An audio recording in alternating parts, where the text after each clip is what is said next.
à toutes et à tous la Team Kiefer, j'espère que vous allez bien. Pour cette nouvelle vidéo, on se retrouve pour la présentation complète de la troisième étape du Tour d'Espagne de la Vuelta 2024. Je vous rappelle qu'on va suivre la Vuelta sur la chaîne. Ce week-end, on était un peu occupé, donc on n'a pas eu le temps de se focus sur cette Vuelta-là. Mais dès lundi, ça va arriver très fort avec l'intégrale Vuelta sur la chaîne YouTube. Troisième étape, ça sera une nouvelle fois une étape vallonnée, toujours au Portugal, entre la ville de Lusa et la ville de Castelo Branco. Deux difficultés répertoriées au programme, l'alto de Texeira et l'alto de Alpendria.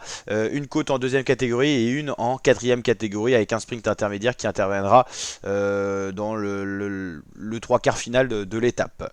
Une étape qui normalement devrait se finir avec toute vraisemblance au sprint. Si on revient sur les deux premières étapes, l'étape du jour qui a été remportée au sprint par Caden Groves devant Wout van Aert. On a eu un beau bras de fer entre ces deux sprinters. C'était du tout plat, c'était une des seules opportunités pour les sprinters. Il y avait quand même une côte dans le final qui a été marquée par de beaux tempos.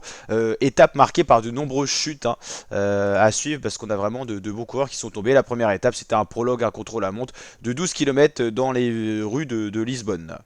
Donc voilà. Avec des horaires un peu spécifiques, c'était assez tard le soir. Au niveau du classement général, c'est Wout van Aert qui s'empare de la tunique rouge. Brandon McNulty a été le premier porteur du maillot rouge, vu qu'il a remporté le contre-la-montre devant Van Aert. Mais Van Aert, au vu de sa position et des modifications attribuées à l'arrivée à l'issue de l'étape 2, a pris cette tunique rouge. Donc pour l'instant, deux étapes différentes, deux maillots rouges différents. Wout van Aert qui s'empare de la tunique rouge devant Brandon McNulty et Matthias Vacek. C'était une surprise de voir McNulty s'emparer du contre-la-montre, du meilleur temps du contre-la-montre. C'était pas forcément le grand favori. Et Vasek, le Tchèque, a été très bon aussi.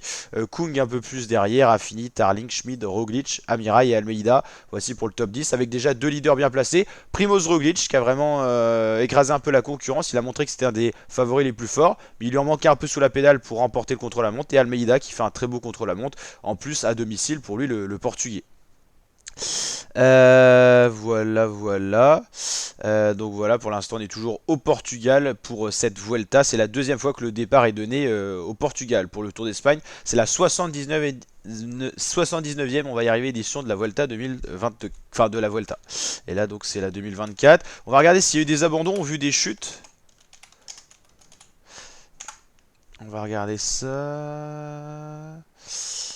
Ok, aucun abandon samedi, aucun abandon dimanche, apparemment malgré les chutes. On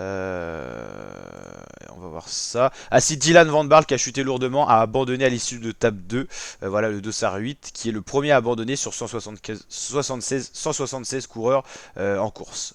Donc ils seront plus que 175 demain à l'étape 3.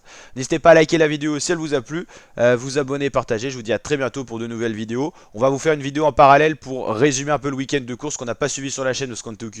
On va vous résumer tout ça parce que c'est intégral Vuelta sur la chaîne YouTube. Allez, n'hésitez pas à nous rejoindre et à vous abonner pour ne rien louper de ce Tour d'Espagne. Ciao l'équipe.